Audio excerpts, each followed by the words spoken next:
Hey everyone, and welcome to this explainer. Today we're cutting straight through all the confusion surrounding Rhode Island's school attendance laws for 2026.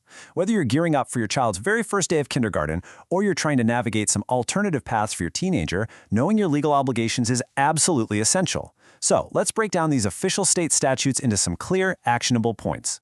Let's just tackle the biggest misconception right out of the gate, shall we? If you casually ask most people when a student is legally allowed to leave school, you'll often hear the exact same conventional wisdom that's been passed down for generations. People just naturally assume there's this universal rule that applies everywhere across the country. But when we're looking at Rhode Island specifically, we have to throw those old assumptions completely out the window. Because here's the reality check. Rhode Island does not use that outdated start at 6, stop at 16 model. No, the compulsory attendance law here is incredibly straightforward in this one major respect. Most children must be in school until their 18th birthday. 18 is your magic number. The legal attendance requirement firmly extends right up until age 18. So here is our quick roadmap for today. First, we'll cover the age 18 rule. Second, when does school actually start? Third, options beyond public school. Fourth, alternative learning plans. And finally, attendance versus graduation. All right, let's jump right into Section 1, the age 18 rule. The crucial point to understand here is that the default expectation is for students to stay enrolled all the way through their 17th year. That legal obligation only ends on their 18th birthday. The Rhode Island Department of Education explicitly calls this continuous school enrollment. Basically, this means unless a very specific legal exception applies to you, the state expects your child to be officially enrolled and attending an educational program without any interruptions. You don't just age out at 16, and you don't age out at 17. The legal requirement holds totally firm until that 18th birthday finally hits. Moving right along to Section 2. When does school actually start? Now that we know when it ends, we need to talk about when it begins. Attendance is actually triggered by two completely different paths. The standard trigger is age, right? A child generally becomes subject to compulsory attendance when they turn 6 years old on or before September 1st of that given school year. But wait, there's a second trigger, enrollment. If you decide to enroll your 5-year-old in kindergarten early, boom, the compulsory attendance laws apply to them immediately. You can't just pull them out mid-year without following the proper procedures simply because they haven't turned 6 yet. Once they're in, the clock starts. Okay, let's pivot a bit to Section 3, options beyond public school. Rhode Island law totally recognizes that education isn't just a one-size-fits-all deal. The legal question isn't whether your child is sitting at a desk in a traditional public school, it's whether they're enrolled in an approved option. So, attending an approved private day school, that entirely satisfies the law. So does completing an approved home instruction program, what we commonly call homeschooling. If you've got an advanced student who gets accepted into an accredited post-secondary education program like early college, that counts too. There are also waivers through alternative learning plans and exclusions for specific physical or mental health conditions. But notice the key word across all these options? It's approved. You absolutely have to follow the state's formal processes to actually use these flexibilities. Which brings us nicely to Section 4, alternative learning plans.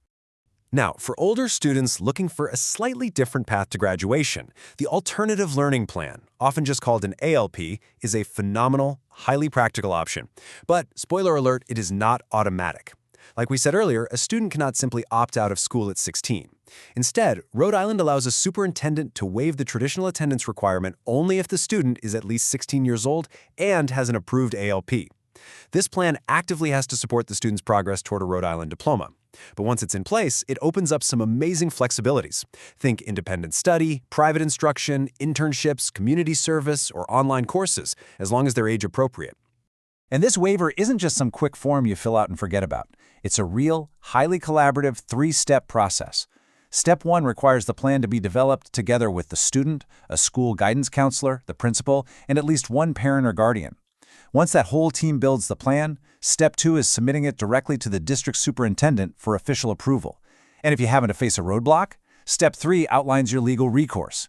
If the superintendent denies the plan, families have the full right to appeal to the school committee, and, if necessary, take it all the way up to the State Commissioner of Education. Now, we do have to talk about the flip side, because the state takes this stuff incredibly seriously. Rhode Island law actually includes real penalties for failing to comply. The person responsible for the child, so the parent or guardian, can literally be fined for each day or even part of a day of unexcused absence. And if those absences pile up over a large number of days, much more serious legal consequences start to apply. This is exactly why families need to treat attendance concerns seriously and address them early on with their school administration. But hey, the tone of the law isn't just about punishment. The overarching philosophy here is really to keep students connected to education longer, to lower those dropout risks. By requiring students to stay in the system until age 18, and by offering highly structured alternatives like the ALP, Rhode Island is actively trying to ensure that every single student keeps moving toward a diploma or an equivalent credential. Yes, the law is strict, for sure, but its ultimate goal is student success. It's not just enforcement for the sake of bureaucracy. Finally, we arrive at Section 5, attendance versus graduation. Honestly, this might just be the absolute most important distinction in Rhode Island's school law. I want you to think of attendance law as time served. It dictates the timeline of legal enrollment between ages 6 and 18. But graduation rules, those are work completed. These are the statewide academic expectations required to actually earn that diploma. These two systems absolutely work together, but they are not the same thing. A student might turn 18 and legally leave the compulsory attendance system, but if they haven't actually completed the necessary academic credits, they don't get a diploma. You don't just graduate by turning 18, you graduate by doing the required work. Now a quick word to the wise, because school law can and does change, and local districts sometimes have their own quirky administrative procedures. You've always got to verify your chosen pathways with officials before making any final withdrawal decisions. If you're considering homeschooling or private school, or setting up an alternative learning plan for your 16-year-old, absolutely use the Rhode Island legal framework we've outlined today as your baseline. But always verify the exact paperwork and deadlines with your specific school district or the Rhode Island Department of Education. So I want to leave you with this final thought. Understanding these age rules, that's really just your very first step toward long-term educational success. The laws are definitely there to keep students engaged, sure, but true success comes from how you actually use that time. Are you just watching the clock until your 18th birthday? Or are you going to leverage options like the alternative learning plan to carve out a fully customized path to graduation? The framework is right there for you to use. Thanks so much for joining me for this explainer, and I'll catch you next time.